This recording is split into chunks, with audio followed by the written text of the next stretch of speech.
Começando mais um Give Talks, do meu lado mais uma vez o Laerte Leles. E aí pessoal, tudo bem? Mais um podcast, trazendo mais histórias aqui da nossa cidade, São João da Boa Vista, Exato. nossa querida São João da Boa Vista. Vamos trazer um pouquinho do lado artístico. Sim, e como meta que a gente tem, né, que é trazer pessoas que ajudam a contar a história de São João. Eu tenho certeza que hoje vai ser uma das que mais fizeram parte dessa história recente que a gente tem aqui na cidade. É uma honra, já começando a dizer antes da nossa apresentação. Vamos para a apresentação, depois eu passo para ela. Ela que é cantora, pesquisadora, fotógrafa, roteirista, produtora, trabalhou... Eu vou me perdendo aqui, gente. Depois eu jogo pra ela me completa aqui também, que é muita coisa. Além disso, trabalhou muito tempo na área da saúde aqui em São João da Boa Vista, ficou um bom tempo na Santa Casa, coordenando algumas alas que a gente tem lá. Bom, uma das principais figuras artísticas e culturais de São João da Boa Vista tá aqui. E é uma honra pra gente poder estar falando com você. Silvia Ferrante, seja muito bem-vinda ao nosso programa. Muito obrigada, eu tô super feliz pelo convite, adoro conversar, como vocês já viram, né, aqui nos bastidores, adoro contar história e eu acho que, assim, eu tenho certeza que eu sempre tive uma vida muito rica, né, eu nunca me acomodei, né, porque às vezes, cidade interior é tudo difícil, é difícil sim daí, entendeu? Às Não dá vezes para ficar assim. sentado, né, então... Vamos agitar. E acho que eu consegui. Eu fiz isso a minha vida toda. Sem dúvida nenhuma. Bom, antes da gente começar de fato o nosso programa, falar as coisinhas que a gente tem que falar, o Give Talks é uma realização da produtora Jaguari, da Hello Mark e da Octa Soluções. O nosso estúdio e a nossa produção estão disponíveis caso você queira produzir o seu próprio podcast. E a gente está aberto a apoiadores aí, então entre em contato caso você queira fazer parte disso aqui. Bom, Silvia, vamos começar nosso papo. Eu queria voltar um pouquinho na sua infância, a gente estava falando dela até antes de começar o programa. O que despertou esse lado na Silvia, esse lado artístico? Quem despertou também esse lado? Contar um pouquinho pra gente. Então, eu acho que principalmente o lado musical, né, foi despertado por toda a família, mas especialmente pelo Paulo Ferrante, né? Antônio Paulo Ferrante, que era meu tio, irmão da minha mãe, que era um pianista maravilhoso, um super músico. Assim, era pianista porque era o instrumento do coração, mas ele tocava violão, tocava flauta transversal, ele era músico, né? E você começava, você dava o tom, ele ia atrás, assim, maravilhoso. Maestro. E minha mãe fala que antes de eu começar a falar, eu já cantarolava pela casa.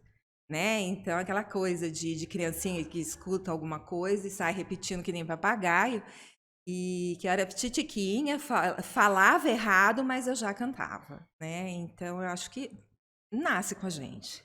Foi uma coisa que a gente tem em comum até com as pessoas relacionadas à arte que a gente trouxe, que muitos falam isso, né? Nasce com a gente, sabe? Parece que... Não sei, sabe? Tem que ter uma predisposição, tem que ter as pessoas ao redor, assim. Sim, com Eu certeza. queria você falasse um pouquinho mais também desse seu tio, contasse aquela história que você contou pra gente, de quando ele desacelerou, não sei se tô falando besteira, a melodia pra você poder entrar também quando era criança. Ele viu que eu acho que eu era um pouquinho afinada, né? Então, eu tinha, assim, 5, 6 anos, na casa da minha avó tinha piano, né? E então ele colocava os LPs da Bossa Nova, que começo da década de 60 era o auge, né? Tava estourando tudo. E aí eu escutava, aprendia, ele ia pro piano, tirava no meu tom e ficava me ouvindo cantar, ficava me acompanhando horas a fio, e eu amava aquilo, né? Eu me sentia a estrela. Imagina um adulto dando uma atenção musical para uma criança, né? Então, eu acho que isso também tem muito, assim, de eu não ter medo de fazer as coisas, entendeu? Porque nunca ninguém falou para mim que era difícil, né? Ele só me acompanhava, ele ia no meu ritmo e a gente ia embora. Foi natural. Foi natural. Foi natural.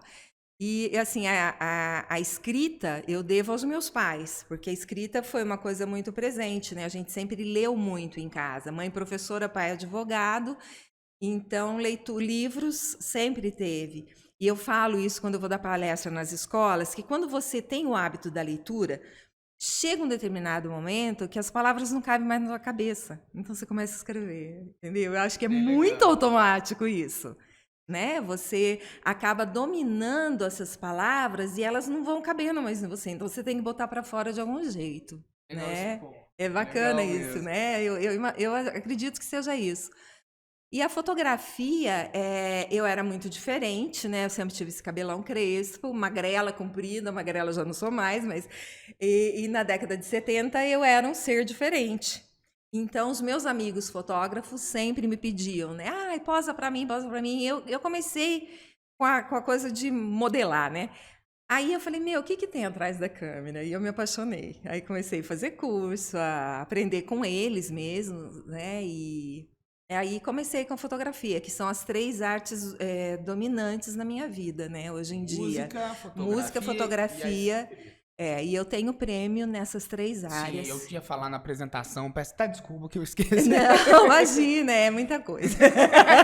Mesmo. Só que aí teve um espacinho de tempo ali que acabou virando, inclusive, a sua vida depois, né? Sim. Queria saber o que foi que te direcionou, então, para um pai advogado, uma mãe professora, o que te direcionou para essa área da medicina também? Então, na verdade, eu sempre tive muito claro na minha cabeça, apesar da parte artística, que eu queria ser enfermeira. Não queria ser médica, eu queria ser enfermeira, né? Porque eu acho que médico é um sacerdócio e assim, o médico de verdade ele se dedica mesmo, né? Não tem horário, aquela coisa. E eu quero ter horário. Então, eu fui para a área de enfermagem, né? Trabalhei em saúde pública quase 4 anos e depois fiquei 20 na Santa Casa. E na Santa Casa eu coordenei, nos primeiros anos, o setor de urgência e emergência, né? No tempo que não tinha pronto-socorro aqui em São João ainda, tinha um PPA só, e que vinha gente de toda a região. Qualquer coisa diferente era aqui, porque não tinha ortopedista, não tinha neuro, não tinha gastro, e aqui tinha. Então chegava tudo na minha mão, né? E depois, aí, quando eu consegui organizar o pronto-socorro e ambulatório da Santa Casa, não parava enfermeira, né, no centro cirúrgico, que é uma área bem complexa, pediram para eu assumir. E aí eu fui para o centro cirúrgico e central de esterilização, que é uma coisa muito bacana, muito interessante também, muito estressante, né? Eu falo que você tem que ter um radar, porque você está olhando determinada coisa, mas são 7 salas trabalhando ao mesmo tempo, 3 telefones te chamando, médico na porta, família de paciente para você dar uma assistência, né? Então, assim, foi um aprendizado maravilhoso. Mas isso não me tirou da arte, porque eu usava a arte como sublimação da dor que eu via. Entendeu? Então, eu fazia, o meu emprego era de enfermeira e a arte eu fazia pela paixão. Então, eu nunca parei com a arte em momento algum. Na adolescência, assim, você teve alguma dúvida no sentido de, nossa, eu vou seguir só a arte ou foi algo mais natural? Olha, assim, falar que eu você? nunca sonhei, mentira, né? Porque aí você canta, as pessoas, nossa, que voz, você canta com a alma, não sei o quê, papapá. Então você fica pensando, ai, já pensou eu, né, lá? Mas aí você vai caindo na real, né? Porque você é só mais um que tem um sonho. E eu acho que na arte, além do talento, você tem que ter aquele, eu não sei se é sorte, tá no lugar certo, não, sabe assim, tem que ter alguma coisa, gente, tem os acasos, sabe? Porque só a batalha, eu vejo tanto de gente maravilhosa que a gente tem aqui em São João e que tá aqui em São João, entendeu? Eram pessoas que eram para estar aí no mundo, né? Não, tô acompanhando aqui. Eles só olham. Eles só olham. Eu acho que essa questão da enfermagem, eu fiquei encantado. Nossa, a paixão que você demonstra para as duas coisas, né? Sim, eu acho. São 2 coisas que não dá para fazer sem paixão. Nossa. Entendeu? Ou fazer mais ou menos não dá. Para você ser medíocre, fica em casa, sabe? São 2 coisas que você tem que botar a tua alma mesmo. Você tem que fazer. Você está mexendo com o público, né? Na enfermagem são outras vidas, são pessoas que vêm com dor, com medo até você, né? E a pessoa que vai ver um show, ela tá buscando algum alento, né? Então você não pode jogar qualquer coisa para essa pessoa. Né? Quando você escreve um livro, você tem que botar a tua alma nesse livro para as pessoas lerem e falar, pô, que livro, né? Então, assim, nessa parte da literatura é muito engraçada, porque eu tenho um amigo que virou para mim quando eu escrevi A Primeira Dama, foi o primeiro livro que eu lancei, não foi o primeiro que eu escrevi. Ele terminou de ler e falou assim, mas isso que você faz não é literatura. Eu falei, por que você fala isso? Porque eu não tenho erudição na minha escrita? Eu falei, para mim é literatura, porque a literatura é aquela que a pessoa lê e entende, e isso o meu livro tem. Sabe, essas coisas de você precisar, que você, como tem vários autores brasileiros, que você precisa estar com o dicionário do lado, senão, sabe, você perde metade. Essa simplicidade na escrita é a mesma coisa que a gente está conversando aqui. Sabe, eu tenho que escrever da maneira correta, ponto. Mas eu não preciso escrever palavras que ninguém vai entender. O importante é o entendimento. Né? Então, assim, mensagem. eu não sei qual que é a ideia que esse amigo fazia de literatura. Mas eu acho que dentro dessa linha, vamos dizer, mais popular, no sentido de conseguir chegar até as pessoas, isso eu consegui fazer. É uma literatura que as pessoas entendem. E atualmente eu estou escrevendo até para criança, que é outra delícia, né? Hoje mesmo eu já fiz palestra em escola, fui contar uma história, e é delicioso. Eu queria saber qual Silvia artista que nasceu primeiro. Como é que foi essa ordem? Primeiro veio a música. A música. Foi a música. Depois foi a escrita, porque apesar que a escrita e a fotografia, elas começaram mais ou menos juntas, porque é coisa de adolescente, né? Você se apaixona, você vai lá, você faz um poema, né? Você acha que tá arrasando e chora a hora que lê. Eu choro até hoje. O povo acha o máximo. Mas você chora nas coisas. Falei, se eu não me emocionar com o que eu escrevo, eu vou pretender emocionar quem? Fala sério. Né? Então eu choro, sim, tem coisa que me comove profundamente. Eu falo, foi eu que escrevi isso, que máximo! Então eu acho que a fotografia e a escrita, mais ou menos, porque assim, a escrita com os poemas, aquelas coisas que a gente não mostra para ninguém, foi uns 13, 14 anos. E a fotografia, eu posava desde de 14 e comecei a fotografar com 16, né? Então foi super mas cedo. foi tudo também meio que... só a música mesmo, que bem de criança começou a tomar conta. E a fotografia nesse período era... Nossa, eu tiro o chapéu. Analógico. E quando você errava, ou quando a máquina comia o filme, que você perdia tudo. Então, eu falo porque eu também tiro foto, né? Eu fico pensando, tem que regular lá, abertura de diafragma, velocidade obturador, ISO. A gente vê como vai ficar antes de dar o clique. Exatamente. Agora na analógica você não tinha. Não, de jeito nenhum. Você tinha que ter uma ideia do... E o preço que era, cara? Não, era caríssimo. Meu Deus. Você tirava foto, né? Eu e a Fafá Noronha, a gente sempre gostou muito, então a gente tirava, ela me fotografava, eu fotografava ela, a gente ia treinando, assim. Aí ia os filmes para São Paulo, demorava às vezes 10 a 15 dias para voltar, você ficava naquela angústia, passava todo dia, ainda só tinha o Janelli, né? A gente passava todo dia, chegou, não chegou, mas que sofrimento que era aquilo. Gente do céu. Imagina. Eu falo que assim, a minha geração foi um exercício de paciência em relação a tudo. Eu até tenho algumas perguntas relacionadas ao período que você cresceu. Eu queria saber o quanto te influenciou o momento que o Brasil estava vivendo, né, de ditadura militar e tudo. O quanto influenciou a Silvia artista nesse ponto? Então, nessa época, eu tinha já uma turma maravilhosa, né? Que é Estélio, Carioca, o Pascoal Neto, Zé Fernando Intratice. Nossa, era um pessoal... O Valtinho Castelli, que já faleceu, era um pessoal muito culto. Então, essa coisa que a gente quase não vê, mas... era de uma abertura, de uma generosidade, sabe? Porque eles foram para fora, eles tiveram outras experiências.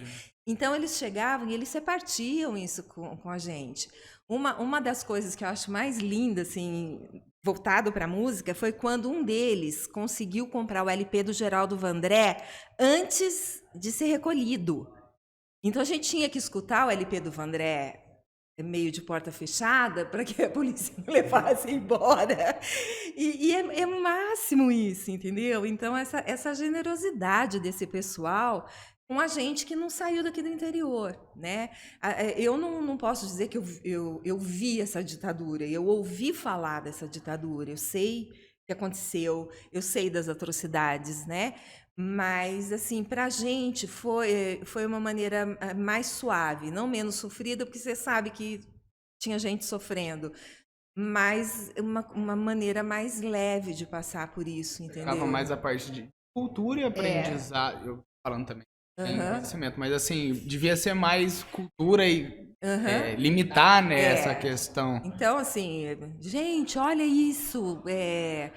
O Chico teve que mudar tal letra de tal coisa, que a censura pegou. A censura entrou no dia da estreia de tal peça porque não gostou de tal coisa. Então, assim, mas assim, era muito longe, né? Aqui a gente continuava fazendo as nossas coisas. A gente fazia serenata, a gente participava dos festivais do Palmeiras, que vinha gente do Brasil inteiro e de algumas regiões da América do Sul. São João em julho era uma festa, vocês não têm ideia o que era isso, meu. Vinha gente de todo lado, era músico sentado em tudo quanto é esquina. Tinha o trem ainda São João Poços, a gente ia com o pessoal tocando no trem, sabe? Levar o pessoal de fora para conhecer Poços, sabe? E dar um filme, é muito bacana. Eu tentei retratar um pouco no meu último livro, que chama Biografia Não Autorizada, e eu conto um pouco a história de um cara que viveu a adolescência na década de 70 e 80. Sabe? A história se passa como se fosse. Mas é real mesmo? Não é real. Eu dei uma Você pegou vários insights seus. Até o Pedro Conte, que fez o prefácio para mim, e ele fala assim de uma maneira muito, ele foi muito elogioso, né? Eu fiquei assim muito feliz, eu choro cada vez que eu leio esse prefácio. E ele fala, Silvia, enquanto a gente vivia, a Silvia estava tomando nota em muitas partes do livro. Parece que fui eu que disse aquilo, ou foi eu que vivi aquilo, né? Então eu acho que eu consegui dar uma Essa história que agora eu fiquei curioso só. Se passa como se fosse aqui no interior de São Paulo? É um cara do interior, né? De família muito rica. E assim, por que eu pus essa coisa do rico? Porque ele vai se aventurar para um monte de lugar, entendeu? Era um cara muito genial, né? Inclusive, quem faz assim a parte da genialidade dele para mim foi o Zezinho Só. Liguei, Zé, eu fiz o meu primeiro livro com personagem masculino, mas eu não sou tão masculina assim. Eu acho que o meu personagem ele é mais genial do que eu coloquei. Você não faz os poemas que ele faria? E o Zé leu, ele entrou no personagem. Vocês não têm ideia o que virou esse livro? Meu Deus, que Como é que chama? Chama Biografia Não Autorizada. É um livro fino, nem é um livrão, assim. E é assim, é a história de uma jornalista que acabou de escrever um trabalho.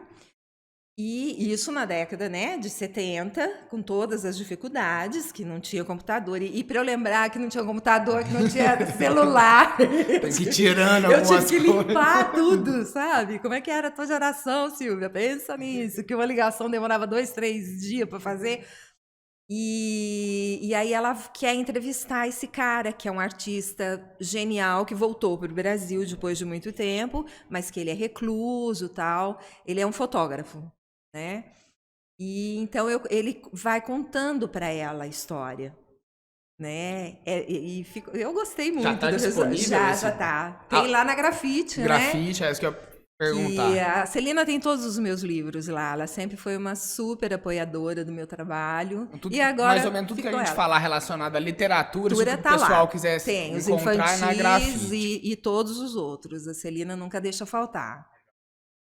Eu queria voltar um pouquinho agora para quando você estava ainda na área da saúde ali na Santa Casa. Eu queria que você falasse um pouquinho mais desse período de Santa Casa. Foram 20 anos, né, na Santa Casa. Foram 20 anos na Santa Casa. E também já emendar nessa primeira apresentação sua, que foi durante esse período, também foi 94, foi se eu 94, não me engano. né? Espetáculo Relembranças. Eu comecei na Santa Casa em 87, né?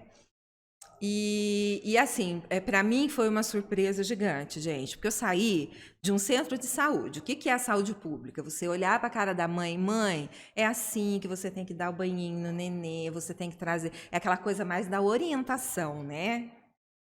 E as mulheres assim, olhando para cima, contando quantas luzes tem no teto. Eu falei, ai, não vai dar certo eu ficar nesse lugar aqui. Eu quero ação. Aí fui procurar emprego na Santa Casa, pedi exoneração do Estado, fui para a Santa Casa e eles estavam procurando alguém para assumir o ambulatório, né? E ambulatório e emergência. Então, assim, eu sofri muito, vocês não têm ideia. Porque eu não tinha prática e chegava tudo quanto a gente arrebentada na minha mão. E eu Você tinha chegou que dar até conta. fazer a parte de UTI, né? Uma UTI época. eu fiquei 6 meses, mas eu ia chorando todo dia. Não gostei de UTI. E as pessoas falam, mas você sempre trabalhou com urgência? Eu falei, UTI não é para mim, esquece. Eu gosto assim, ó, o paciente chega, você resolve o que tem que resolver e encaminha. Eu não quero me apegar. Eu não quero sofrer. E a UTI, você participa desse sofrimento, né? Ou não, né? Geralmente tem evolução bacana e tal. Mas eu falei, eu não quero isso para mim. Eu quero que, sabe, outra coisa, né? Então assim, tem histórias muito... como é que a gente fala quando é muito engraçada? No ambulatório, cômicas, uma coisinha rapidinha, né? Minha primeira semana, e a gente sempre aqui em São João teve os soros antiofídicos, né? Vinha tudo para cá. E aí aí você estuda todos os peçonhentos, o povo vem, traz os bichos, aquele espetáculo, né? Aí um dia a gente tinha atendido um acidente e os meus funcionários foram levar para internação. Eu estou sozinha no ambulatório fazendo relatório. Entra um senhor, socorro que eu vou morrer, eu vou morrer, eu vou morrer. Eu falei, calma, moço, o que aconteceu? Não, dona, eu vou morrer, olha aqui. Ele tinha um sanguinho assim na mão. Eu falei, mas o que foi isso? Uma cobra me picou, eu vou morrer, eu tenho certeza. Eu falei, o senhor tá no lugar super certo, você não vai morrer não, né? Aqui a gente tem o sorinho, nós vamos limpar esse ferimento, você vai tomar soro, você vai embora já já. O senhor, por acaso, viu que cobra que picou? Ele enfiou a mão no bolso e arrancou a cobra do bolso. Meu primeiro atendimento com peçonhento, ele enfia a mão e arranca aquela cobra. Bicho. Não sei o nome, mas... eu saí correndo. Eu falei, gosto, tá? Eu larguei o homem lá. E assim, depois fui gozada o resto da semana, porque ele era um cachaceirinho lá do Santo Antônio e ele queria atenção. Então, toda semana ele ia com uma coisa, mas eu era nova, eu não sabia. Uma cobra, nossa. Tava tanto. Eu fui parar lá no meio do pátio, que o pátio era o estacionamento, né, antes de reformar e tal. Mas foi muito engraçado, né? E foi cômico, porque o pessoal tira de sarro. tanta história que devia aparecer, tanto de gente trabalhada também muito, que devia. Muito, com revólver, né? Que você tem que entrar, Caramba. esconder, ir até a telefonista, mandar chamar a polícia. Tem de tudo. Mas pior que deve ter do mais básico ali, de atrapalhadinha até uns mais graves muito, mesmo, muito, né? Muito, sabe? Pessoa que vem para você colocar a camisa de força. Isso para mim foi a coisa mais traumática que eu já fiz. Eu tive que sentar do lado do moço. Olha, o doutor acha que está começando a esfriar, então vamos colocar essa blusa, porque precisava levar. E aí eu fui enrolando o cara até conseguir colocar, né? E ele confiou em mim, então eu não me conformo, eu fui muito malvada, mas era pro bem dele. A necessidade ali do momento também. E assim vai. Depois, centro cirúrgico também, né? Que é sempre um pique, assim, tenebroso, porque o tempo que eu trabalhei na Santa Casa, só se fazia cirurgia eletiva na parte da manhã, à tarde e à noite era mais para urgência, né? Então, de manhã era aquela coisa, assim, tinha média tinha dia de fazer, sei lá, mais de 100 cirurgias, 60 cirurgias. Atrapalhava o seu lado mais artista ou talvez te dava uma nova percepção? Dava outra percepção. Você trabalhar com a dor do outro é uma coisa muito séria. Você fica mais sensível, entendeu? Porque, assim, lógico que você tem que ser objetivo. Você tem, não, isso eu sei fazer, eu vou fazer. Se eu não sei, eu pergunto. Eu nunca fiz nada sem saber, entendeu? Porque ninguém nasceu sabendo, né? Então, não é vergonha nenhuma. Mas você tem que ter aquela... Não pode, eu acho tão feio falar frieza do momento, porque não é uma frieza. Você tem que ter a técnica, a objetividade, né? Atende, resolve. Mas aí depois você vai chorar. Olha, eu tenho uma curiosidade aqui.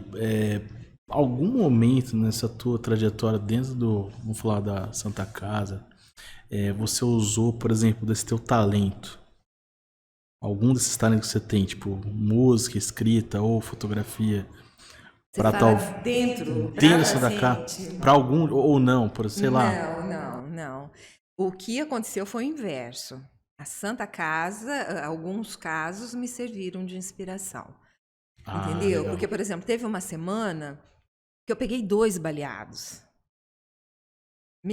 Então, assim, para São João era muito, né? Já em 80 e poucos, imagina. Nossa.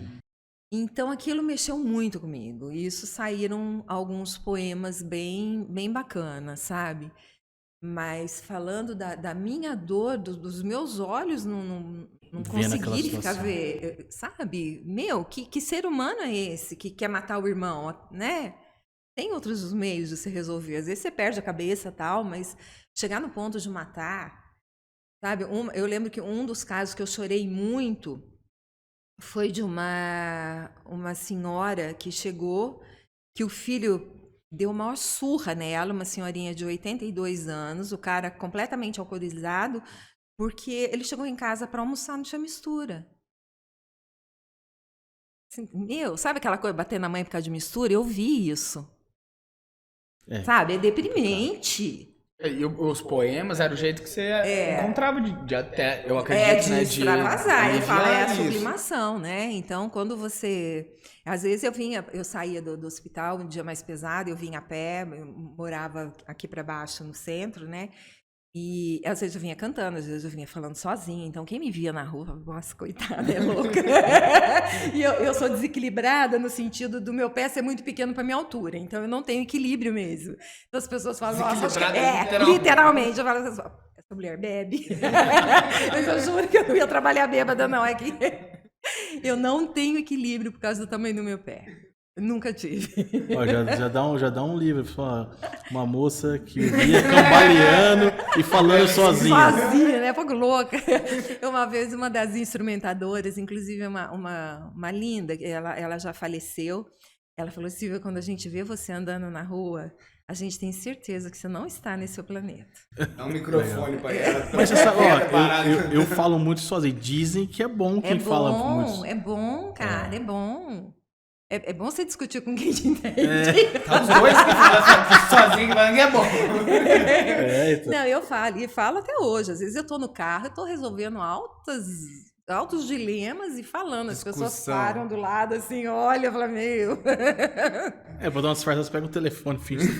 Eu começo a cantar. Quando eu vejo que a pessoa tá olhando muito, eu finjo que eu tô cantando. Entendeu? Eu faço uns laraiá no meio. Entendeu? Tem umas. Uma boa dica. Tem umas escapadas. Eu queria agora sair um pouquinho dessa parte turbulenta aí também. Eu vi que eu tinha falado do seu primeiro espetáculo, mas eu acho que antes do primeiro espetáculo teve a sua participação num quarteto aqui da cidade. Foi antes ou foi depois? Não, foi antes. O Quarteto Ipi, a gente começou na década de 70 ainda. A gente fazia parte de um grupo da Igreja Católica que chamava Toca. E hoje eu já não sei mais o que significa. E aí o Pistelli, que é um puta músico, né? E de uma sensibilidade, assim, altíssima. Ele via eu, a Fafá, a Kika e a Isa, que são as 3 irmãs Noronhas, e eu, né? A gente falava Trio Nonô e Asa Branca. E ele ouviu a gente cantar, ele falou, gente, dá pra fazer um trabalho. E era assim, ó, a Isa tinha 13 anos, a Fafá 14 e eu e a Kika 15. Então a gente era menina mesmo. E ele começou a fazer arranjos vocais, então ele punha em fita cassete, olha a modernidade. Voz da Silvinha, música tal. Aí ele cantava a minha voz, que era sempre a voz mais feia, porque eu fazia, acho que era a quinta. Então era uma voz horrorosa. Aí, voz da Izinha, voz da Flavinha, sabe? Assim, e de cada música. E a gente fez shows inteiros, e o Pistelli gravando voz por voz, assim. E aí a gente passava a semana estudando as fitas, chegava no final de semana, a gente se reunia na casa da mãe do Pistelli, ensaiava, a hora que juntava. Gente, o que era aquilo? Uma vez, esse meu tio Antônio Paulo, ele morava em Araraquara já.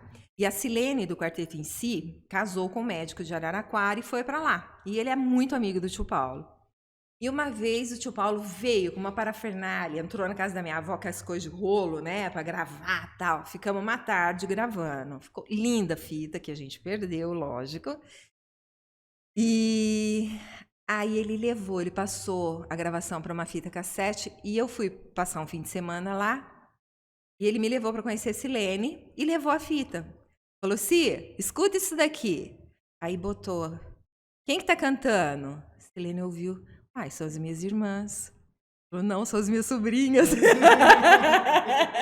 Assim, eu tô dizendo isso para vocês terem noção da perfeição do que o Pistelli fazia com a gente. Entendeu? Ele tirava isso de 4 meninas que não tinham teoria musical. Vocal, nem nada. E ele fez, assim, trabalhos dificílimos com a gente, né? E aí teve um show aqui em São João com o MPB4, lá no SIC. O SIC tinha muito show, né? Na década de 70, 80. Aí terminou o show, eu já estava em casa. Silvia, o MPB4 tá indo para casa do Zezinho, eles querem escutar a gente cantar. Vamos! Fui. Meu pai, não sei como deixou, porque meu pai sempre foi uma fera. Chegamos lá, o Pistelli falou, vocês vão cantar Sabiá para o Magrão. Nós cantamos. O Magrão falou, eu não tô acreditando que você fez isso com essas meninas. Toca de novo. Acho que nós cantamos umas 5 vezes o Sabiá para o Magrão. Aí ele falava, Pistelli, mas elas são criança ainda. Como é que você faz isso com elas? Eu não fiz isso para o MPB4. Eu não tenho esse arranjo. E o Pistelli todo orgulhoso, né? E aí eles queriam que a gente fosse abrir o espetáculo deles em Campinas no dia seguinte. A gente tinha pai. Era tudo menor de idade. Ninguém foi cantar coisa nenhuma. Então, assim, até teve, né, o maestro Camargo Guarnieri, quando ele veio numa das semanas Guilmar Novaes, depois a gente foi cantar para ele queria levar a gente para a TV Cultura. Então, assim, para vocês terem noção que era um trabalho muito de qualidade, e apesar da gente não ter essa noção, eu acho, a gente sabia que era bonito, mas não a noção dessa beleza que os caras grandes da música conseguiam enxergar. Sabe? Então é por isso que eu falo para vocês, São João é um berço maravilhoso de artistas, sabe? E é uma judiação que muitos não conseguem nem mostrar o trabalho. E até era um assunto que eu ia falar mais para frente, mas acho que já dá pra gente trazer agora. Você cantou na primeira semana Guilmar Novaes aqui. Cantei Eu queria que você falasse dessa experiência específica, mas a importância também desses eventos que promovem cultura, que promovem arte, que a gente tem aqui em São João, que poderiam ser mais, mas os que tem também são muito bem feitos. São bem feitos. Então, a primeira semana Guilmar Novaes, não lembro que ano foi, a gente foi com um quarteto, Ipi, foi no Cine Ouro Branco ainda, né? E foi assim, foi maravilhoso, né? Aquela coisa de você entrar num lugar lotado, porque o Cine Ouro Branco cabia, acho que eram 1.200 pessoas, com gente em pé do lado e tal. Então foi assim, aquele choque, aquela emoção, né? Aquela maravilha. Você fala, meu Deus, né? Eu era menina ainda. Então, assim, a gente sabia da responsabilidade, do frio na barriga e foi maravilhoso. E eu acho ótimo que tenha, né, agora o Festival Assad, que continue Semana Guilmar Novaes. Eu sinto muita falta dos festivais, por causa dessa agitação que trazia para a cidade, todo mundo ganhava com isso. Falou bastante sobre como São João ficava também, né? Assim, fica agora com isso, mas na época do festival, porque assim, vinham os compositores e muitos deles traziam torcida. Então, aquele Palmeiras era cheio de bandeira, de gente, sabe, cantando junto, era muito bacana. E São João, assim, eu não sei se vocês sabem, mas antes de começar o sucesso dos festivais da Record, a gente já tinha aqui com a Dona Glorinha, sabe? Então, a gente já tinha essa tradição de festival de música, muito antes disso pegar fama nacional por causa da TV, né? A gente não tinha TV, mas a gente tinha. Começou na Esportiva, e depois veio pro Palmeiras e aí tomou um vulto gigantesco. Foi muito bom.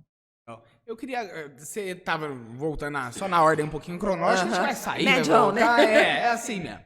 Em que você participou então desse quarteto, porém depois você saiu dele e foi fazer a carreira. Não foi bem eu que saí, não. O que aconteceu foi que assim, a Fafá foi estudar fora, a Kika foi estudar fora, aí todo mundo começa a casar, a Pistelli foi fazer fisioterapia em Campinas, que era o núcleo, né? Então, aí não tinha, Meio que natural, sabe? né? Não tinha.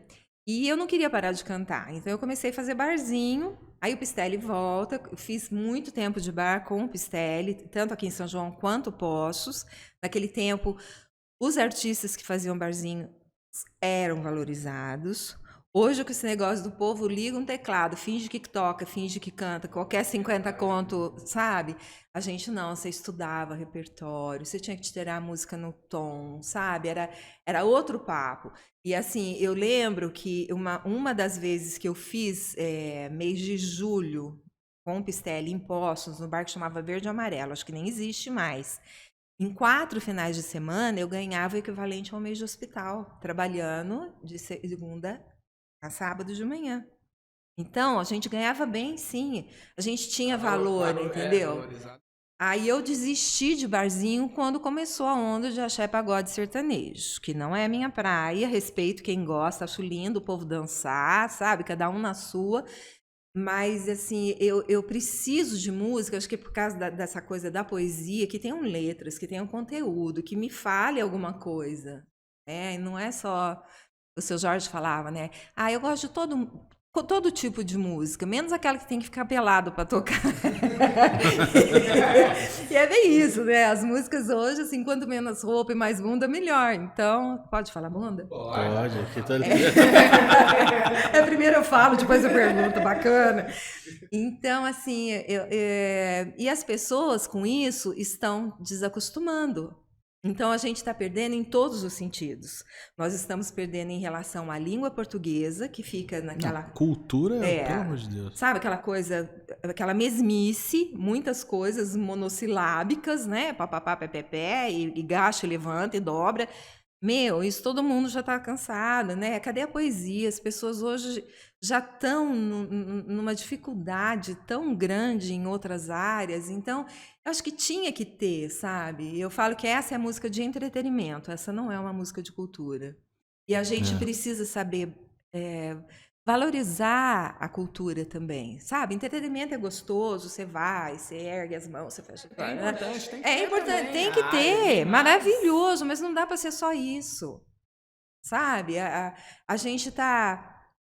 Hoje, na Academia de Letras, me mandaram um texto de que... Como é que chama? O QI das pessoas estão diminuindo. Mas por quê? Começa a partir disso. A partir do momento que você deixa de falar, que você deixa de aprender coisa nova. Fica sempre aquela mesmice, aquela coisa, sabe? De não precisar, não querer. Vai diminuindo mesmo. O cérebro, ele precisa de exercício, né? Ele não vai se manter se separar de alimentar. Eu reparo muito isso que você tá falando. O estilo de música que eu mais ouço é o rap, normalmente. E até que, em teoria, né, é uma música que já carrega em si a sua mensagem. Só que se criou também, agora dos 7 anos pra cá, que vai se popularizando cada vez mais, meio que uma vertente disso, que é mais uma música de entretenimento mesmo. E querendo ou não, hoje, até dentro desse do próprio gênero, é o que tá fazendo mais sucesso, né? Então... A mídia vai jogando até o sertanejo também, né? Também. Foi Se você escutar, assim, você fala, gente, mas já mudou de música? Tem muita coisa que você não sabe que já mudou. Porque a letra é igual, a melodia é igual. E assim, aí eu vejo, assim, sem querer ser saudosista, e já sendo muita. Gente, que saudade que eu tenho dos caras que escreviam música antigamente. Sabe, era música e letra, né? Você tinha uma cultura, uma coisa assim para você pensar, para você se emocionar. O Geraldo Vandré, mesmo que eu citei no começo, né? As chamadas que ele dava nas coisas que não estavam certas através das músicas dele. O Chico, quantas vezes que teve que falar, né, por meias palavras para mandar o recado dele. Então, o povo tinha que ser muito criativo, porque senão a censura pegava. Então, isso parou hoje. Hoje é tudo jogado na cara, assim, como se as pessoas não precisassem mais pensar, é isso? Quanto menos pensar, melhor. Para quem? Né? Para a gente não é. Queria agora falar, já entramos na carreira solo, desde o seu primeiro espetáculo. Eu queria que também que você falasse do rompimento que foi, você tá me explicando um pouquinho do porquê, da saída de tocar em bares para começar a produzir eventos e falar um pouquinho do primeiro evento. Eu queria saber se você lembra da sensação que foi quando você subiu no palco pela primeira vez ali, de fato, um evento seu, assim, como é que foi isso? Eu só pensei assim, como eu sou retardada, né? O que eu tô fazendo aqui? Por que eu inventei um negócio desse? Aí eu chegava para cada um dos músicos, abraçava. Você me perdoa se eu errar tudo? Se eu cair no palco? Eu já tô pedindo. Porque foi assim, eu fui chamada para cantar Vinícius de Moraes na praça. Aí fui com um grupo regional, nós fizemos lá. Aí tinha alguns médicos que moravam naqueles prédios ali em volta, né, do Joaquim José. Aí cheguei na segunda-feira no centro, Silvia, com uma voz dessa, como é que você nunca gravou um disco? Falei, o que isso custa, meu filho? Não é um salário de Santa Casa que vai me pagar um... Não, pode passar um livro de ouro que nós vamos te ajudar. Você vai gravar. Você tem que fazer alguma coisa.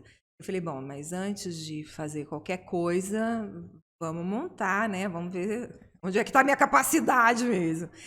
E aí eu tinha muita saudade dessas músicas dos festivais, desses amigos. E eu sabia que a maior parte deles tinha engavetado, tinha jogado fora, tinha perdido. E eu tinha muita coisa na memória, porque o Pistelli sempre usou muito isso, né, com o quarteto. Então eu fiz um repertório, aí a Vânia Noronha me ajudou, o Zé Vital de Aguaí me ajudou, o Timberê, né, que antes era o tio Alexandre, que fazia teatro, montou um cenário, era uma estátua do Joaquim José, feita em papel de seda e arame, que acendia, e atrás ele fez com papelão, aquela coisa da contraluz, a cidade. Sabe? Então ficou muito interessante, ficou muito bacana. Os compositores vieram, né? Eu fiz tudo sozinha, aquela coisa de artista interior mesmo. Você dá tiro, corre atrás da bala, tem que estar loira, linda e afinada, porque senão ainda leva vaia, entendeu? É muito isso, né? Então, eu distribuí convite, eu fui pedir dinheiro, fui ver quanto precisava, fui contratar músico, fui ver cenário, fui ver minha roupa, fui ver a roupa dos músicos. A Silvia é produtora. Você tem que se virar. Aí eu precisava do lugar. Teatro, pelado, né? Não tinha uma cadeira, tava tudo Reforma, né? no concreto, em 1994. Aí fui na Escola de Comércio, eles me emprestaram as cadeiras. E distribuí os convites, ensaiei muito. Falei, seja o que Deus quiser. Chegou no dia do espetáculo, falei, não vai vir ninguém. Aí entra alguém e fala, Silvia, a fila está dando volta no quarteirão. Eu falei, putz. Aí eu entrei em pânico. Aí a coisa pegou. Aí eu comecei a abraçar os músicos. Vocês me perdoam?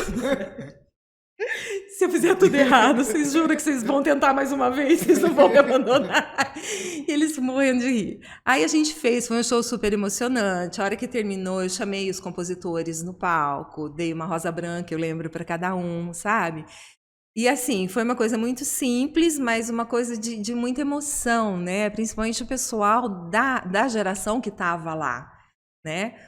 Para a cidade também, para a cidade. Né? Aí a Celinha Bertoldo, que sempre foi muito envolvida com música, falou, esse foi o primeiro show mesmo de música de uma artista de São João do Boa Vista. Foi você que fez. Falei, nossa, mais essa responsa, né? E aí, com esse sucesso que foi, tinha mais de 400 pessoas no teatro, vamos imaginar, assim, tiveram que montar embaixo, porque estava tudo fechado lá em cima, né, para a reforma. Aí começou a cobrança do CD mesmo. Eu falei, então agora a gente vai fazer. Aí eu fui, tinha um estúdio maravilhoso, gente, vocês precisavam ter conhecido, chamava Estúdio Fazenda. Ficava a 1.200 metros de altura na Serra da Mantiqueira, entre Poços e Andradas. E o Cadu e a Sandra, que eram os donos, era uma fazenda deles, e os dois músicos, eles montaram o estúdio. Veio engenheiro, assim, muito bem feito, ainda fita de rolo, né? E aí vamos comprando as fitas, pagando hora de estúdio. Eu e o Pistelli, a gente se internava lá todo fim de semana, gravávamos no final de semana, vinha embora, trabalhava, voltava de fim de semana para lá. E foi assim, vários meses isso, né? E aí chegou num determinado ponto que o dinheiro acabou. Aí eu escrevi, e o CD não estava pronto. Escrevi um show sobre a obra do Chico Buarque, chamava O Amor e o Samba, do Chico. Contratei tudo de novo. Contratar músico, ver repertório, ver roupa, ver convite, entrevista, jornal, e vendi todos os ingressos. Foi na esportiva lotada, consegui o dinheiro que faltava para terminar. Aí vamos lançar o CD. Aí saiu o CD só em 96, demorou. Aí vamos fazer no Cine Ouro Branco, porque o teatro aí estava fechado de vez e não tinha, né, um outro lugar. E eu mesmo, desespero, né? Eu dei, se não for ninguém. Gente, chegou lá, gente em pé. Mais de 1.000 pessoas dentro daquele Ouro Branco. Foi, assim, uma emoção. A gente pôde prestar homenagem para a Dona Glorinha, que foi a nossa professora de todos aqueles compositores que estavam ali, né? Então, foi uma noite lindíssima, foi uma coisa. Mas é aquilo que eu estava falando para você, esse frio na barriga, ele me persegue, e eu acho, assim, que é essa coisa do respeito que você tem com o público, entendeu? Não adianta, vai, faz... Não, se você está fazendo aquela coisa mesmo com seriedade, com a responsabilidade, sabendo que as pessoas estão saindo da casa para te ver... Ah, você tem fio na barriga, sim. Não vem com essa que não tá nem aí, porque tá. Mas o que eu achei legal que você falou do primeiro, por mais que tenha sido... foi simples. Mas a experiência que você promoveu dessa dedicação... foi. Eu não estive lá, mas só de você falar, você transpareceu isso. Eu imagino que muita gente ficou emocionada. Foi muito emocionante. Pelo que eu entendi, foi até a reação do público, né, que... motivou a... foi. E foi uma crescente, né? Foi. Aí você comentou, né? Falou assim, ó, que eu não sei se foi no podcast, se foi nos bastidores, que a vida artística não foi o que te trouxe a remuneração ali. Não, nunca ganhei dinheiro com arte. Mas com nenhuma. Só que você tá deixando um mega de um legado. Isso sim, isso eu reconheço. Assim, isso fantástico. Como primeira, vamos falar assim, a fazer um show artista aqui local, assim, tem uma história que não poderia deixar de ser registrada, e estamos registrando aqui também. Que bom! Isso assim, isso eu reconheço. Assim, hoje, assim, sem modéstia nenhuma, eu vejo o meu valor. Sim. Sabe, eu sou uma tremenda cara. E assim, eu não desisto. Sabe, tem hora que dá aquela canseira, fala, por que eu não preciso disso? Sabe, mas aí vem uma ideia e fala, Oi. Agora mesmo eu vou começar a trabalhar nas escolas. Olha só a doideira. Eu conheci uma lenda com mais de 50 anos que é contada de como foi criada a Serra da Mantiqueira e os pôres de sol de São João. Vocês conhecem, sendo daqui? Nunca ninguém me falou. Eu falo que isso tinha que ser matéria de escola. Muita coisa que não sabe aqui em São João. Tinha que ser matéria de escola. O que eu fiz? Eu li essa lenda num livro de um professor doutor de Brasília, que contou a história da Eurídice Fontella. Aí liguei para ele chama Gustavo. Gustavo, eu posso transformar essa lenda num poema e fazer um livro infantil? Porque eu quero que isso vá para as escolas. Eu estou trabalhando isso agora para ver se até o dia 24 de junho... Como que é a lenda? É de como foi criada a Serra da Mantiqueira e os pôres de sol de São João. E foi através do amor de uma índia pelo sol. Aí eu não vou dar spoiler. Mas aí eu escrevi a história, eu escrevi em forma de poema. Então agora eu estou marcando reunião com as diretoras, começar nas escolas particulares, porque eu já fui em prefeituras outras vezes. E porque eu queria que a prefeitura desse para os alunos que não podem comprar, entendeu? E não adianta, porque eu não tenho como bancar isso, eu não sou rica. As coisas que, assim, os livros que eu faço, só para vocês terem uma ideia, eu vendo antecipadamente. É o jeito que eu tenho dinheiro de mandar imprimir. Então, o que são os lançamentos dos meus livros? É entregar e autografar para os meus amigos que compraram e que acreditaram no meu trabalho.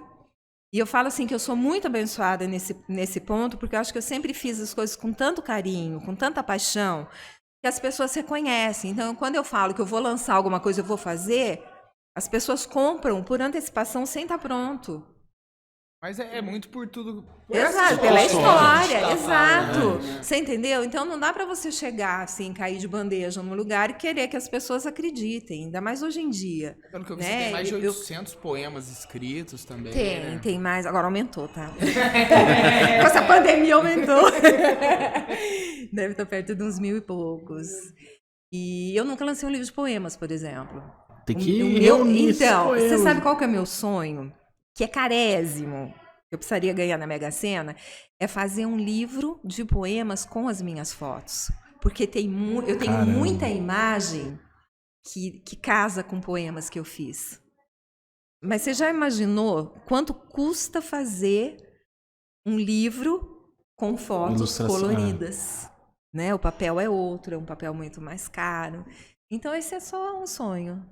Você já chegou a participar de algum projeto onde você cedia suas fotos para um esquema mais ou menos parecido com isso? De preencher... Porque eu vi que a sua parte de fotografia é uma referência também, é onde você tem vários prêmios aí. Tenho vários prêmios. Eu queria que você falasse um pouquinho da Silvia Fotógrafa. Eu não sei se eu estou errado. Então, mas... eu já participei, assim... por exemplo, eu fiz... foto do Zé Carlos Sibila para o livro dele. Eu cedi a foto. A foto do CD da Valgra, Maria da Divina Noronha e Fábio Noronha, as fotos são minhas. A foto do CD de 50 anos do Du Assad é minha, que eu fotografei eles. E, assim, tem algumas escritoras que eu conheço através... Porque eu participo, tudo que é concurso que eu não preciso pagar, eu entro, entendeu? Se eu tiver que pagar, aí eu sinto muito. Mas concurso que eu posso participar de graça, eu mando. Tá lá, eu mando, acabou. E já me pediram várias pessoas que têm livros e tal, fotos para capa, eu autorizo, eles colocam, né? As capas, a maior parte dos meus livros, quer ver? Só de um deles que a arte é toda da Silvia Borges, que a Silvia sempre monta a arte da capa, mas as fotos são minhas. A foto você fotografa pessoas? Não, tudo. Tudo? Tudo que me chama atenção eu fotografo. Agora eu vou fazer, só para você ter uma ideia, eu vou fazer uma exposição, eu pretendo fazer, estou mandando um projeto na Boca do Leão, sobre cacos e teias. Eu acho lindo o caco. O povo lá em casa já sabe, quebrou qualquer copo, ninguém chega perto enquanto eu não chegar com a... Entendeu? Então, o caco é lindo. Dependendo da incidência de luz, você tem imagens diferentes, né? Caco de espelho, então, é uma viagem, né? E teia de aranha, eu acho o máximo. Eu acho que a teia é uma coisa, assim, extremamente significativa. Então, eu pretendo fazer uma exposição com cacos e teias. Mas, assim, eu acho que eu sou uma retratista bem bacana. Eu participo como voluntária, participei já esse ano, infelizmente eu não vou conseguir, mas da campanha de câncer de mama, onde, ela acho que é o Sindicato dos Comerciários, né? Então, a gente leva essas mulheres que estão em tratamento para um dia de beleza. Então, tem a maquiadora e tal, e eu vou e fotografo. Isso é tudo voluntário, eu não cobro. E tem retratos maravilhosos. Esse né? projeto é recente? Aí eu já Tem participo alguns há anos. uns 5, 6 anos. Porque eu lembro de Não ter é feito uma novo, cobertura quando eu trabalhava na TV União, esse projeto. Aí a Soraya Mello, né, que coordena, aí assim, a gente já fez exposição no Palmeiras, já fez exposição lá que eu na cobri estação. até foi no Palmeiras. Então, assim, é um projeto muito, muito lindo. E assim, por exemplo, fotografo um ano, a mulher tá carequinha por causa da químia, e no ano seguinte você quase não reconhece que ela já tá com cabelão e tudo. É muito sobre empoderamento também, que nesse momento é muito crucial, lindo. né? E, assim, outro trabalho assim, que eu tenho paixão, que infelizmente também, depois da pandemia, ficou meio lesado, foi um trabalho que eu fiz junto com o meu marido e mais alguns amigos, como voluntário do Solar das Magnólias, que é uma parte do Hospital Regional de Divinolândia que atende 150 pacientes com os mais diversos níveis de paralisia cerebral. Então, assim, tem uma meia dúzia que consegue, pelo menos, balbuciar, não que eles tenham essa facilidade para falar, mas eles amam música. Então, durante muitos anos, o único show que tinha em Divinolândia, quem fazia eram esses pacientes. Então, eu fiz exposição de fotos lá dos pacientes, eu cantei com eles, ajudava a montar, a gente ia, ensaiava e tal. Então, assim, a arte, ela tem muito esse significado para mim, entendeu? Ó, você respondeu uma coisa que você não se atentou. Você levou a arte para dentro do hospital. Não, mas não aqui. Não na Santa Casa. Não na Santa Casa. Mas de alguma forma Não, mas assim, assim, eu fui chamada, porque eu sou amiga, eu sou amiga de uma fisioterapeuta que trabalha lá, e a irmã dessa fisioterapeuta é cantora. Falou, Silvia, minha irmã tá fazendo um projeto, assim, vamos lá, vamos. Ah, você vai e se apaixona. Você não sai. Aí você fala, eu tenho tudo funcionando, eu sou uma lesma, olha esse pessoal, a força que eles fazem para cantar, para se enturmar, sabe? A alegria deles. Gente, é maravilhoso. Chama Mais. Eles fazem todo final de ano. Tem a parte de artesanato também, que eles fazem com a ajuda das terapeutas, né? Então, tem uma menina que ela fica só deitada, assim. A coluna dela não tem sustentação. Ela pinta com a boca. Você vê os panos de prata, participar disso aí não tem preço. Não tem preço. Fica um convite até pro pessoal de casa que tá acompanhando a gente. Maravilhoso. Eu não sei como é que vai estar agora no pós-pandemia, mas eu levei o Sérgio Assad lá. Ele ficou enlouquecido. Ele tocou para as crianças. Eu chamo de criança, mas a gente está falando de gente de mais de 40 anos, inclusive, entendeu? Que são crianças, né? E é lindo, assim, é um trabalho que me dá um prazer imenso, sabe? E você vai falar, meu Deus, dinheiro não vai, né? Mas às vezes dinheiro seria bom. Pra eu poder... Não, mas pra poder viabilizar. Ó, pra você ver. Por exemplo, uma coisa que eu já tô aqui quebrando a cabeça para possível. Tanta coisa, riqueza que a gente traz aqui, você, quantas pessoas de São João, você falou que São João é um berço, tanta coisa que tá aí parada que poderia, às vezes, viabilizar, concretizar um livro, por exemplo, que nem o seu. Reunir, poxa, nós temos aqui uma São João, tem mais de 1000 poesias, com fotografia. Pô, quanto que um material riquíssimo. Sim. Quantas pessoas tem que poderiam ter... E, lógico, precisaria de investimento. Sim. Alô, prefeitura, vamos ajudar. Vamos lá, povo. Não, mas assim, assim, é muito bacana. Por exemplo, os outros 3... Porque eu tenho mais de 10 livros infantis já com... Aí eu peço para os amigos, porque os lápis morrem de rir de mim, que eu não sei desenhar uma casinha, né? Pelo menos isso eu não sei fazer. Isso eu não sei fazer. Aí eu peço para os amigos, olha, eu escrevi uma história infantil, você ilustra. Aí Davi Ribeiro, a Gislaine Fonseca, a Rúbia. Eu sou muito agregadora. Eu acho que isso é muito bacana. Eu não tenho medo de ter as pessoas do meu lado, porque eu acho que todo mundo tem seu espaço nesse mundo. Claro. Eu não preciso ter medo de ninguém, sabe? E eu sei que tem muita gente que é aquelas coisas de sentar em cima do microfone mesmo, para o amigo não pegar. E eu não preciso disso, eu não quero tirar o lugar de ninguém, porque eu sei que ninguém vai tirar o meu também, sabe? Eu sou o que eu sou e ponto. Então, quanto mais eu posso agregar, você vê, você não tem ideia do que foi pro Zezinho só escrever... Ai, já dei um murro aqui. Não. Escrever os poemas desse personagem, a alegria que ele ficou, entendeu? Porque o Zé é um gênio, ele é um gênio. Vocês pensam numa pessoa genial, erudita... Foi o Zé que estava no seu segundo? O meu segundo CD são só músicas dele. Já pode falar, para falar do CD também. Então, aí esse segundo CD eu trabalhava no Teatro de Tábuas, e aí eu e o Zezinho só éramos responsáveis pela parte musical do Teatro de Tábuas, né? E aí eu fiz um show para o Teatro de Tábuas, que eu não sei se vocês chegaram a conhecer, que era o Teatro de Tábuas, quando começou, era num barracão de uma fábrica de vassoura, lá na Oscar Johnson. Eu nunca sei falar esse nome, gente. Sinto muito, é Johnson que escreve. E eles fizeram todo de tábuas mesmo. Era um espaço, assim, com aquelas arquibancadinha, igual de circo, né? Alcochoada, com 120 lugares. E eu fui entrevistada pelo jornal Contra a Regra de lá e me levaram para conhecer, eu não saí mais de lá. Né? Eu comecei a trabalhar, eu falei, não, eu quero trabalhar, porque eles levavam crianças carentes, davam aula de teatro, faziam apresentações e tal. E aí eu escrevi um show para esse lugar, que era miudinho, aconchegante, e eu com o Chico Buarque, eu tenho um caso com o Chico, que é uma coisa. Eu e o Chico Buarque. Aí eu fiz o feminino Alma Feminina do Chico Buarque. Então, o que eu fiz? O atrevimento, né? Minha mãe fala que eu sou muito lambida. É uma lambideza que não tem tamanho. Eu peguei todas, né? Algumas músicas que o Chico faz como se ele fosse uma de nós mulheres. Tá? Tudo no feminino. E os meus poemas, que o Chico não nos ouça. Então, eu intercalava as músicas do Chico com os meus poemas. Tinha uma violonista, uma flautista que também fazia percussão. Eram só mulheres no palco. Eu entrava vestida de homem, de terno, gravata. Eu estava com o cabelo bem comprido, puxava o cabelão aqui atrás, assim.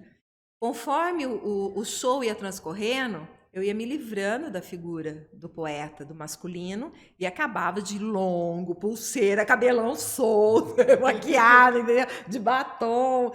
Então foi um show muito lindo, e o Zezinho foi assistir. Aí ele chegou e falou assim, eu quero fazer um show com você, de voz e piano. Eu falei, tudo bem, só que eu só canto se for as suas músicas. Ele falou, você tem certeza? Porque as músicas dele são medonhas de cantar. Vocês não têm noção o que é esse José. Aí eu falei, tenho certeza. Mas você sabe o tipo de composição? Eu falei, Zé, eu via você cantando em festival. Risco seu. Eu falei, não, vamos fazer. Aí ele me levou, a gente estudou o repertório dele, eu escolhi algumas que eu achei que ia dar certo. Eu tive que fazer 1 ano de técnica lírica. Só para vocês terem uma ideia de como é José. Entendeu? Tive que pegar dicionário para algumas letras, que eu não sabia o que eu estava falando, e eu não posso interpretar se eu não souber o que eu estou falando, né? Aí, a hora que ia cantar, as pessoas falavam assim, como é que você canta isso? Com a boca? Caramba! Mas aí tem salto de nona.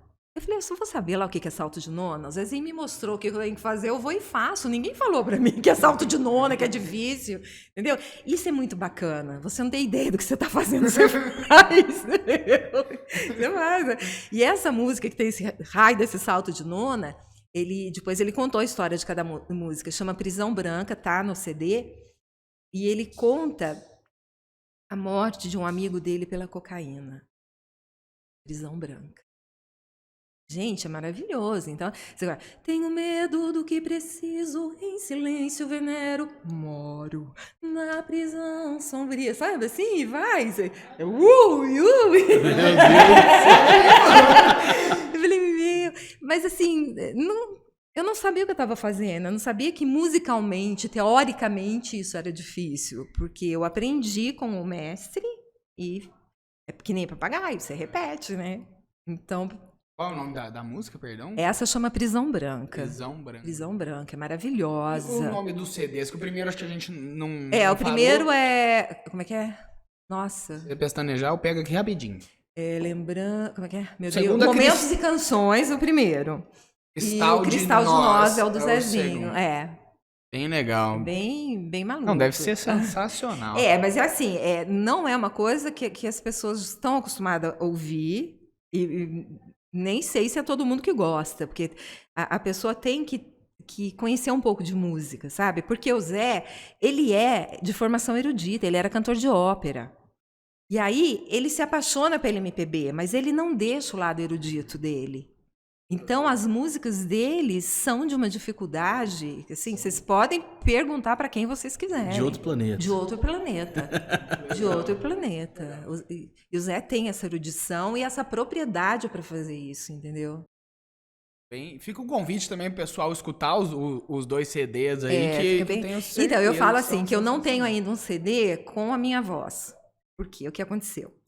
No Momentos e Canções, o Pistelli fez os arranjos, falou, Silvinha, eu tinha 36 anos, eu quero que você cante como a menina de 16. Eu fiz os arranjos pensando na nossa adolescência. Então, eu tive que deixar uma voz mais doce, mais tranquila, uma voz mais de menina. Aí vem o Zezinho Só, em 2003... E me dá um ano de canto lírico. Então, aquela voz que parece um trovão. E a minha voz não é nem tão doce e nem tão lírica, né? É um intermediário. Então, eu não tenho ainda um trabalho em CD com a minha voz.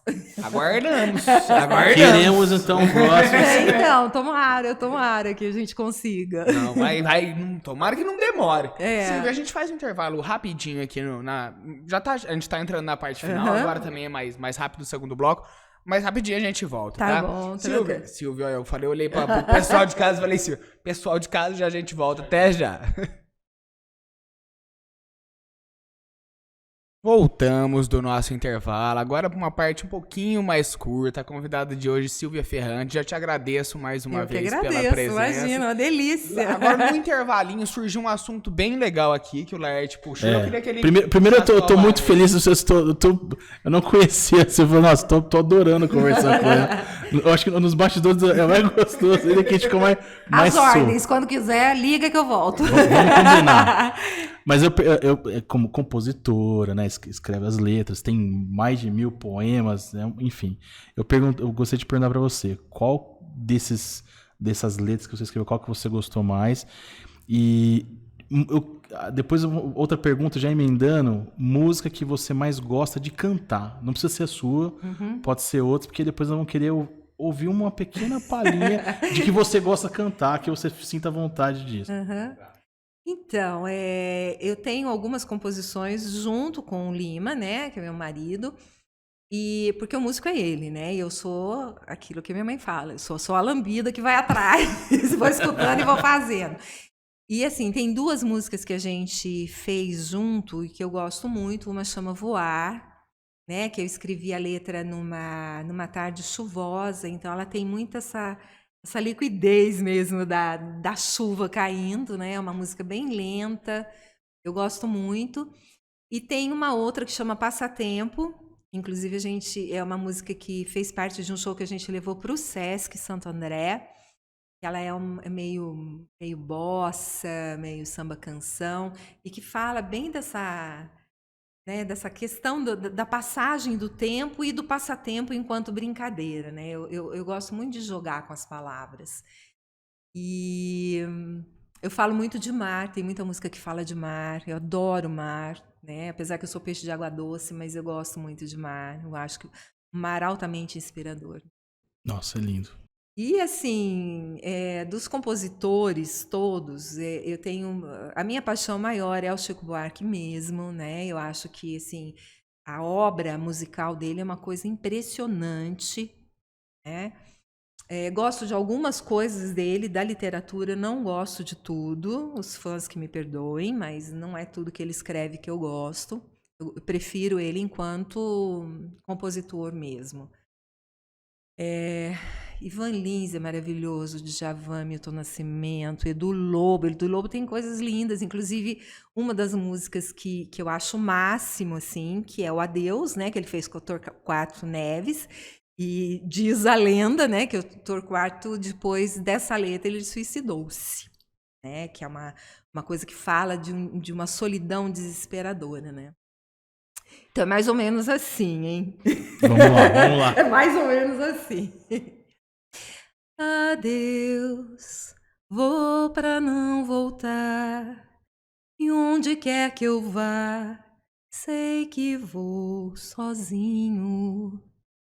Tão sozinho, amor, nem é bom pensar. Eu não volto mais nesse meu caminho. A pena eu não saber como te contar que o amor foi tanto e, no entanto, eu queria dizer vem. Eu só sei dizer vem, nem que seja só pra dizer adeus. Meu Deus.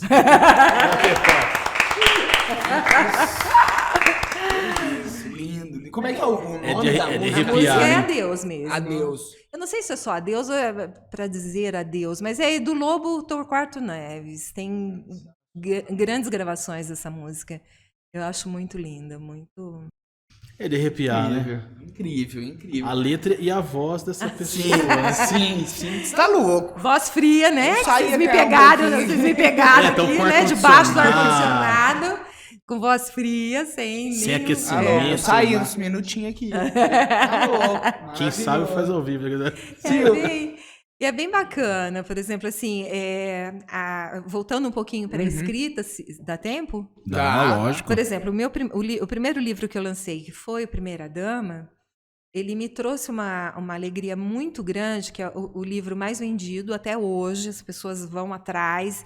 E, assim, eu recebo muitas mensagens, muitas ligações, que as pessoas pegam o livro e falam assim, eu não consigo parar. Teve amiga minha que ligou e falou assim, vem passar roupa. Eu falei, o que é? Tomou xixi no café da manhã? Por que eu tenho que passar roupa pra você? Eu peguei o seu livro, não quero parar. Eu tenho uma pilha de roupa aqui me esperando. Aí aquele ema, cada um com seus quadrinhos, minha filha, se vira.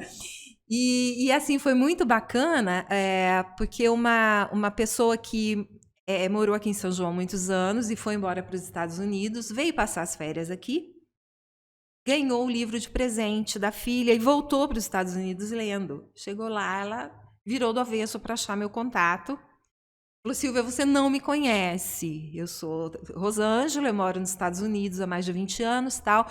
Eu voltei para casa lendo seu livro, não consegui parar no avião, não fiz nada a não ser ler teu livro, e eu quero traduzir e lançar aqui. Né? Então, assim, o livro que me levou mais longe não foi por isso que me deu dinheiro, hein? Foi o Primeira Dama. Aí eu fui em 2013. O mesmo que não tinha literatura? O que não tinha literatura. Aí eu fui em 2013, sozinha. Saí daqui no dia 25 de novembro. Cheguei lá no dia da ação de graças deles, né? Aqui 40 graus, chega lá menos 5. Foi um espetáculo. Eu não falo uma palavra de inglês. Já fui barrada na portaria dos Estados Unidos. Vacation. Assim, falei, não tem uma pessoa, desce um avião com 300 brasileiros, não tem uma pessoa para te ajudar. Eu não sou obrigada a saber a língua deles, eu não tenho facilidade para a língua e nem interesse, eu mal falo português, pelo amor de Deus, né?